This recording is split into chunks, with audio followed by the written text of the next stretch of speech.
Hi friends, welcome back to my YouTube channel math versus math 2। আজ আমরা class 11-এর গুণোত্তর প্রগতি প্রশ্নমালা 9C এই চ্যাপ্টারের পরবর্তী নতুন কিছু অঙ্ক নিয়ে কথা বলবো। যদি তোমাদের এই ভিডিওটা ভালো লাগে তবে তোমরা অবশ্যই এই চ্যানেলটাকে সাবস্ক্রাইব করতে পারো এবং পরবর্তী ভিডিও নোটিফিকেশন পাওয়ার জন্য বেল আইকনটিকে প্রেস করে রাখতে পারো। তাছাড়া তোমরা যদি সমান্তর প্রগতি কিংবা ক্লাস 11-এর অন্যান্য চ্যাপ্টারের অঙ্কগুলো দেখতে চাও, আমার আরেকটা চ্যানেল আছে ম্যাথ ভার্সেস ম্যাথ, সেখানে গিয়ে দেখতে পারো। তার লিঙ্ক তুমি ডেসক্রিপশনে পেয়ে যাবে। তাছাড়া তোমরা যদি আমাকে ইনস্টাগ্রামে ফলো করতে চাও, সেখানেও ফলো করতে পারো, তারও লিঙ্ক তুমি ডেসক্রিপশনে পেয়ে যাবে। তো চলো আজ নতুন কিছু শেখা যাক। 22 দা কী বলছে, দুটি ধনাত্মক সংখ্যা এ এবং বি এর একটি সমান্তরীয় মধ্যক ক্যাপিটালে এবং G1 G2 G3 তিনটি গুণোত্তরীয় মধ্যক হলে এইটার মান আমাকে নির্ণয় করতে হবে। তো ফার্স্ট অফ অল ওরা যে ডাটাগুলো ওরা দিচ্ছে সেটাগুলোকে আমি কী করছি, সিম্পলিফাই করে নিচ্ছি। তো দেখো সিম্পলিফাই কীভাবে করছি, দেখো ওরা কী বলছে, প্রশ্ন অনুসারে দুটি ধনাত্মক বাস্তব সংখ্যা এ এবং বি এর একটি সমান্তরীয় মধ্যক কে। তার মানে কি, এই দুটো সংখ্যার মিডিলে একটা সংখ্যা থাকবে, সেটা কি ক্যাপিটালে, তাই লিখেছি small a comma capital A comma small b সমান্তর প্রগতিভুক্ত। আর তিনটে সংখ্যা যদি সমান্তর প্রগতিভুক্ত হয় তাহলে আমরা কি বলতে পারি, প্রথমটা প্লাস তৃতীয়টা ইকুয়াল টু 2 ইন্টু মিডিলটা, that is A plus B equal to 2 into ক্যাপিটালে, এটা আমরা লিখতে পারি। এটাকে আমরা 1 নম্বর ইকুয়েশন দিলাম। এবার সেকেন্ড ওরা যে কন্ডিশনটা দিয়েছে সেটাকে আমরা দেখবে এবারে। সেকেন্ড কন্ডিশনটা কী বলছে, আবার এ এবং বি এর তিনটে গুণোত্তরীয় মধ্যক capital G1 capital G2 capital G3, that is কি এ আর বি এর মধ্যে তিনটে সংখ্যা থাকবে, দ্যাট ইজ আমরা কি বলতে পারি এ কমা G1 কমা G2 কমা G3 কমা বি, এই পাঁচটা সংখ্যা কি আছে, গুণোত্তর প্রগতিভুক্ত। কারণ কি এরা তো গুণোত্তরীয় মধ্যক, তার মানে কি এই পাঁচটা সংখ্যা কিসে থাকবে, গুণোত্তর প্রগতিভুক্ত হবে। তাহলে আমরা গুণোত্তর প্রগতি নিয়ে যখন আলোচনা করি, আমরা দুটো জিনিস প্রথমে আমাদের জানা দরকার, একটা হলো প্রথম পদ আর একটা হলো সাধারণ অনুপাত। প্রথম পদ তো আমরা পেয়ে গেছি, এখানে বলে দিয়েছি এ, তাহলে সাধারণ অনুপাতটা এখানে বলে দেয়নি, তো আমি ধরে নিচ্ছি গুণোত্তর প্রগতিটির সাধারণ অনুপাত আর, ঠিক আছে। তো তাহলে এই যে গুণোত্তর প্রগতিটা আছে, এই গুণোত্তর প্রগতির মধ্যে কয়টা পদ আছে, একটা দুটো তিনটে চারটে পাঁচটা, তাহলে বি তাহলে কত নম্বর পদ হবে, 5 নম্বর পদ বা 5তম পদ, তাই লিখছি। অতএব গুণোত্তর প্রগতিটির পঞ্চম পদ কত হবে, তাহলে বি। তাহলে আমরা কি জানি, কোনো গুণোত্তর প্রগতির এনতম পদ বের করার ফর্মুলা কি হয়, A into R to the power n minus 1, যেখানে এ হলো প্রথম পদ, আর হলো সাধারণ অনুপাত, আর এন মানে কি যততম পদের কথা তুমি বলছো। তাহলে আমি এই ফর্মুলা অনুযায়ী যদি আমি এই গুণোত্তর প্রগতিটার যদি পঞ্চম পদ বার করতে চাই, তাহলে কীভাবে বার করব, আমার এই গুণোত্তর প্রগতির প্রথম পদ কত এ ইন্টু সাধারণ অনুপাত কত ধরেছি আর, তাহলে আর যদি বার পঞ্চম পদ বার করতে চাইছি তাহলে 5 মাইনাস 1। তাহলে এই ফর্মুলা অনুযায়ী এই গুণোত্তর প্রগতিটির পঞ্চম পদ হবে এটা, যার ভ্যালু কত বি, তাহলে এটা ইকুয়াল টু, তাহলে আমি কত লিখতে পারি বি, তাই লিখেছি। বা A into R to the power 4 equal to B, তাহলে এখান থেকে আমি কী লিখতে পারি, R to the power 4 equal to B by A, বা আর ইকুয়াল টু তাহলে কী লিখতে পারি B by A to the power 1/4। কারণ কি এই 4টাকে সরাতে হবে আর এর মাথা থেকে, তাহলে 4-এর সাথে কত গুণ করলে তোমার এই পাওয়ারে 1 চলে আসবে, আর এর মাথা থেকে 4 সরিয়ে কত আনতে হবে, 1 আনতে হবে। তাহলে মানে কি 4-এর সাথে কত গুণ করলে 1 হয়, 1/4, দ্যাট ইজ আরকে আর এর পাওয়ারে 1/4 গুণ করতে হবে। একরকমভাবে তাহলে বি বাই এর পাওয়ারে কিছু নেই, মানে কত আছে 1 আছে, এখন এই 1-এর সাথেও তাহলে এই পাশেও পাওয়ারে কত গুণ করতে হবে 1/4, তাই গুণ করেছি। তো সেটা ডাইরেক্ট লিখে দিয়েছি r is equal to B by A to the power 1/4। তাহলে এখান থেকে আমি কি লিখতে পারি, equal to b to the power 1/4 by A to the power 1/4, বা আর সমান কি লিখতে পারি b to the power 1/4 into এই 1 by A to the power 1 by A to the power 1/4টিকে লিখতে পারি এ টু দি পাওয়ার মাইনাস 1/4 সূচকের নিয়ম অনুযায়ী লিখতে পারি। That is r equal to আমরা পেলাম b to the power 1/4 into a to the power minus 1/4। তাহলে আমরা আর এর ভ্যালু পেয়ে গেলাম। এবার আমাদের করতে হবে কি, এই G1 G2 আর G3 ভ্যালুগুলো আমাকে বের করতে হবে। তো দেখো আমরা তো পেয়েছি কি গুণোত্তর প্রগতিটির সাধারণ অনুপাত আর, যদি আমি পদের মাধ্যমে যদি এই পদগুলোর মাধ্যমে যদি সাধারণ অনুপাতটাকে রিপ্রেজেন্ট করতে চাই, তাহলে কীভাবে বলতে পারি, হয় G1 বাই এ বলো, কিংবা G2 বাই G1 বলো, বা G3 বাই G2 বলো, বা B বাই G3 বলো, প্রত্যেকটার ভ্যালু তাহলে কত হবে সাধারণ অনুপাতের সমান, দ্যাট ইজ প্রত্যেকটা ইকুয়াল টু তার মানে কত হবে আর। তো সেটাই আমি কনসেপ্টে নিচ্ছি। তাহলে পদের মাধ্যমে এবার আমি কী করছি, সাধারণ অনুপাতটাকে কী করছি, রিপ্রেজেন্ট করছি। তাহলে কেউ সাধারণ অনুপাতটাকে কীভাবে বলতে পারে, G1 বাই এ বলতে পারে, তো আমি সেটা লিখছি। আবার G1 by a equal to, তাহলে এটা একটা সাধারণ অনুপাত, তাহলে আমরা সাধারণ অনুপাত কত ধরেছি আর, তাই লিখছি G1 by a equal to r, that is সেখান থেকে কী লিখতে পারি G1 ইকুয়াল টু এ আর। এবার আমরা ভ্যালুগুলো পুট করে দেবো, তাহলে সমান সমান এ ইন্টু আর এর ভ্যালু কত পেয়েছি, এই যে b to the power 1/4 into a to the power minus 1/4, that is G1 সমান কত পাচ্ছি, তাহলে এ টু দি পাওয়ার পাওয়ারে কত আছে 1, আর এর পাওয়ারে কত আছে মাইনাস 1/4, তাহলে গুণ করলে পাওয়ারগুলো যোগ হয়ে যায়, তাহলে 1 মাইনাস 1/4, তাহলে কত হয়ে যাবে এর পাওয়ারে 3/4, তাহলে G1 ইকুয়াল কত পাচ্ছি a to the power 3/4 into b to the power 1/4। এটাকে আমি 2 নম্বর দিচ্ছি। কেউ আরটাকে তো এইভাবেও রিপ্রেজেন্ট করতে পারে যে G2/G1 ইকুয়াল টু কী হবে, ওই গুণোত্তর প্রগতির বা এই গুণোত্তর প্রগতির তো সাধারণ অনুপাত হয়, তাহলে G2/G1 ইকুয়াল টু তাহলে কত লিখতে পারি আর, তাই লিখেছি। আবার G2/G1 ইকুয়াল টু আর, তাই সেখান থেকে কোনোগুণে গুণ করো, G2 ইকুয়াল টু কি লিখতে পারি আর G1, তাই তো, বা তাহলে এখান থেকে কি লিখতে পারি ইজ ইকুয়াল টু আর এর ভ্যালু আমরা এই যে পেয়েছি B⁴ into A⁻1/4 into G1 এর ভ্যালু এই যে উপরে আছে লিখে দাও A⁴ ইন্টু B⁴ তাহলে যখন এই এ আর এ গুণ করবো তাহলে কী হবে, পাওয়ারগুলো যোগ হয়ে যাবে, তাহলে -1/4 প্লাস 3/4 যোগ করলে কত হয়ে যায় 1/2, দ্যাট ইজ G2 সমান কি লিখলাম A⁴ ইন্টু এবার B⁴ ইন্টু B⁴ করলে কী হবে, পাওয়ারগুলো জাস্ট যোগ করে দেবো, তাহলে 1/4 প্লাস 1/4 কত হয় 1/2, তাহলে লিখেছি B⁴ তাহলে G2 এর ভ্যালু আমরা পেয়ে গেলাম, এটাকে আমি 3 নম্বর ইকুয়েশন দিলাম। এবার কেউ সাধারণ অনুপাত থেকে তো এভাবেও রিপ্রেজেন্ট করতে পারে, কীভাবে G3/G2 তো এই গুণোত্তর প্রগতির একটা সাধারণ অনুপাত, তাহলে সাধারণ অনুপাত আমরা কত ধরেছি আর, তাহলে G3/G2 ইকুয়াল টু তাহলে কত লিখতে পারি আর, তো সেটাই লিখেছি। আবার G3/G2 ইকুয়াল টু আর, কারণ কি আমার এইগুলো কেন করছি, কারণ কি আমার G1 G2 G3 ভ্যালুগুলো দরকার, তাই তাহলে এখানে আমি কি লিখতে পারি G3 equal to G2 into আর, তাহলে সমান G2 এর ভ্যালু আমরা কত পেয়েছি, এই যে A⁻½ ইন্টু B⁻½ ইন্টু আর এর ভ্যালু তো প্রথমেই পেয়েছি, এই যে B⁴ ইন্টু A⁻1/4, তো সেটা লিখে দিয়েছি। এবার গুণ করো, বা G3 ইকুয়াল টু তাহলে A⁻½ ইন্টু A⁻1/4, তাহলে গুণ করলে কী হবে, পাওয়ারগুলো যোগ হয়ে যাবে, তাহলে ½ -1/4 যোগ করলে কত পাবো 1/4 পাওয়ারে, তাহলে A⁴ ইন্টু এবার B⁻½ ইন্টু B⁻1/4 যদি গুণ করি তাহলে কত পাবো, জাস্ট পাওয়ারগুলোকে যোগ করে দাও, তাহলে ½ প্লাস 1/4 তাহলে কত হবে 3/4, দ্যাট ইজ কত পাচ্ছি ইন্টু B⁴, তাহলে G3 ভ্যালু আমরা পেয়ে গেলাম। তাহলে আমার এইটা দরকার ছিল G1 G2 G3 ভ্যালু, তাহলে সেগুলো পেয়ে গেলাম।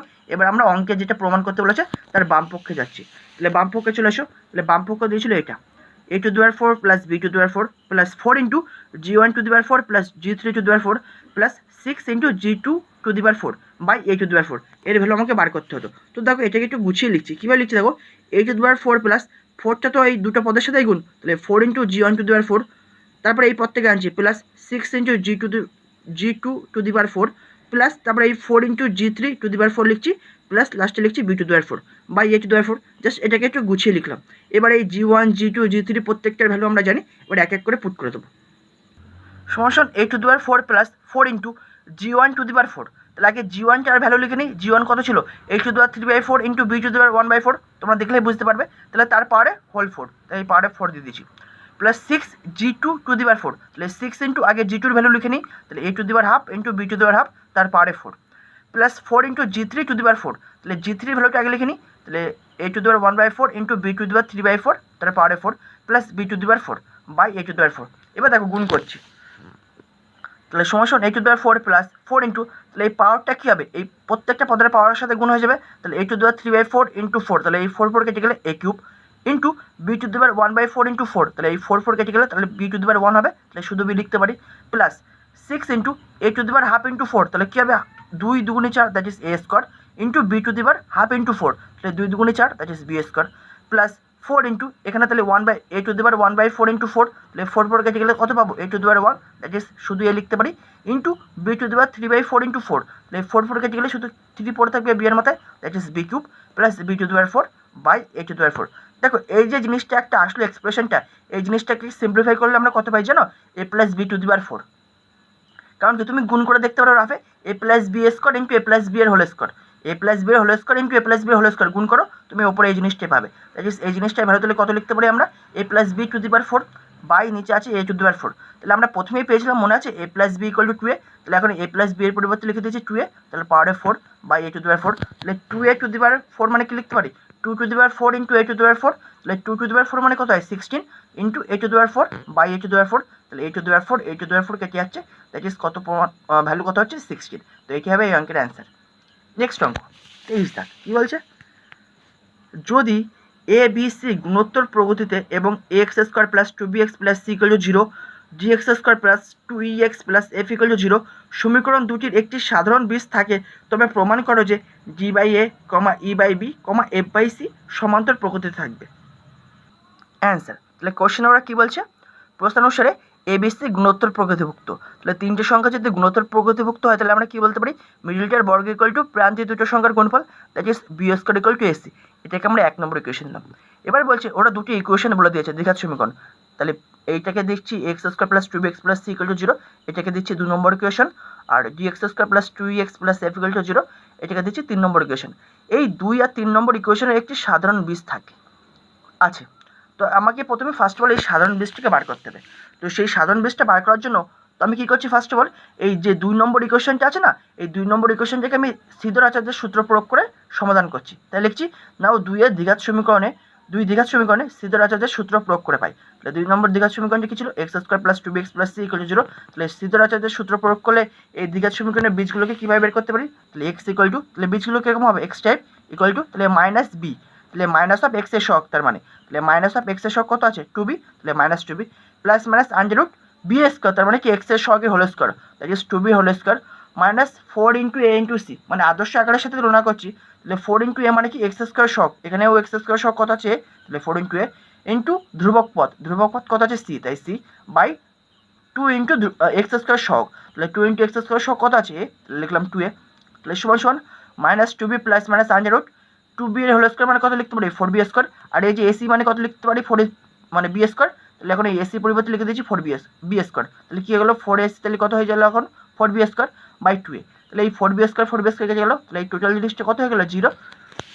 তাহলে x সমান তাহলে কি লিখতে পারি minus 2b plus minus 0 by 2a, that is x সমান তাহলে কি লিখতে পারি minus 2b by 2a, that is plus minus 0 কত বাদ দিয়ে দাও, that is x equal to তাহলে কত পাচ্ছি 2 কেটে যাচ্ছে, তাহলে মাইনাস b বাই a। তার মানে কি এই যে দ্বিঘাত সমীকরণের যে বীজটা হবে সে দুটো বীজ সেম বীজ, দুটো বীজই তাহলে কত হবে minus b by a minus b by a।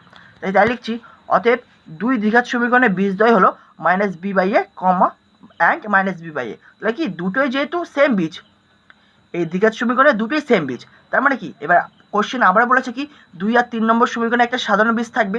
তাহলে যদি এই দুই দ্বিঘাত সমীকরণে যদি দুটো আলাদা আলাদা বীজ পেতাম তাহলে আমরা কনফিউশনে পড়ে যেতাম যে কোনটা সাধারণ বীজ হবে, কিন্তু যেহেতু এখানে দুই দ্বিঘাত সমীকরণটার সেম বীজ, দুটোই সেম বীজ, তার মানে কি যে সাধারণ বীজটার ওরা কথা বলছে তাহলে এইটাই হবে যে কোনো একটা, দুটোই তো সেম, তার মানে কি মাইনাস বি বাই এ হবে এই যে 2 আর 3 নম্বর দ্বিঘাত সমীকরণের একটা সাধারণ বীজ, ঠিক আছে। তার মানে কি এই 3 নম্বর দ্বিঘাত সমীকরণ আর 2 নম্বর দ্বিঘাত সমীকরণের যে সাধারণ বীজটা তাহলে কত পেয়ে গেলাম মাইনাস বি বাই এ, অতএব মাইনাস বি বাই এ দ্বারা তাহলে কী হবে 3 নম্বর সমীকরণটা সিদ্ধ হবে। তো চলো এবার সেটাই লিখব। প্রশ্ন অনুসারে 2 অ্যান্ড 3 দ্বিঘাত সমীকরণের একটি সাধারণ বীজ আছে, অতএব সাধারণ বীজটি হলো কি মাইনাস বি বাই এ। তাহলে অতএব মাইনাস বি বাই এ দ্বারা 3 সমীকরণ সিদ্ধ হবে, কারণ কি 2 আর 3 সমীকরণের সাধারণ বীজ তো এটা, তাহলে এটা দ্বারা 2 সমীকরণ সিদ্ধ হবে, 3 সমীকরণ সিদ্ধ হবে। তাহলে 3 নম্বর সমীকরণ ছিল তোমার এটা, তাহলে এখন 3 নম্বর সমীকরণে যদি এক্স এর জায়গায় মাইনাস বি বাই এ লেখো তাহলে কি এটাকে সিদ্ধ করবে, তো সেটাই লিখছি। তাহলে বা ডি ইন্টু এক্স স্কোয়ার, তার মানে কি এক্স এর জায়গায় এটা লিখে দেবো, তাহলে minus b by a whole square plus 2 e x, তাহলে 2 ইন্টু ই এক্স এর জায়গায় কত লিখবো minus b by a plus f equal to 0।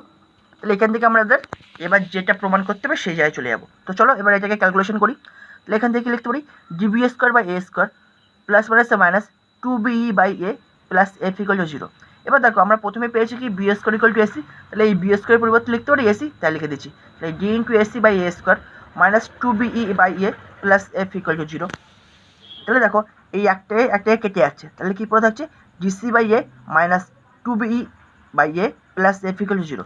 এখন আমি কী করছি প্রত্যেকটা পদের সাথে কী করছি 1/c গুণ করে পাই, তাহলে প্রত্যেকটা পদকে 1/c দিয়ে গুণ করো, তাহলে ডিসি বাই এসি, কারণ কি 1/c গুণ করেছি minus 2bi by AC plus f by c equal to 0, কারণ কি প্রত্যেকটা পদের সাথে আমি 1/c গুণ করেছি। এবার দেখো আবার আমরা কি জানি AC equal to b square জানি, তো তাহলে আমরা কী লিখতে পারি দেখো বা ডি বাই এ, কেন লিখলাম এই সিসি কেটে গেল, তাহলে d by a minus 2bi by এই এসির পরিবর্তে কত লিখবো বি স্কোয়ার, তাহলে লিখেছি b square plus f by c equal to 0।